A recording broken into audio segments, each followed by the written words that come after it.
এই ফুল বাড়িতে আসছে, একটু ভদ্রভাবে চলবি। হ্যাঁ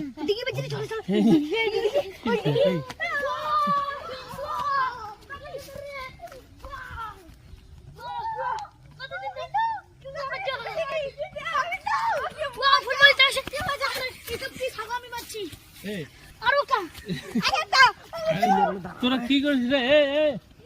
তোদেরকে ডাকে। হ্যাঁ খুবই ভালো লাগলো। তোদেরকে কি বলছিলাম যে ফুল বাড়িতে এসে এরকম করা যায় না। বুঝি না কেন চাচা? কেন? আমরা তো টাকা দিয়ে ঢুকছি, টাকা দিয়ে চলে যাচ্ছি। এটা কি বস্তি মারার জায়গা নাকি? আচ্ছা আমাদের বাচ্চার জন্য খুবই ভালো, খুব ভালো। হ্যাঁ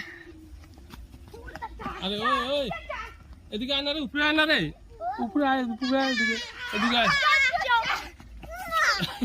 আমরা ফুলবাড়িতে এসে যে ভিডিওগুলো বানাইলাম, যদি ভালো লেগে থাকে তাহলে লাইক, কমেন্ট, চ্যানেলটা সাবস্ক্রাইব করে দিবেন।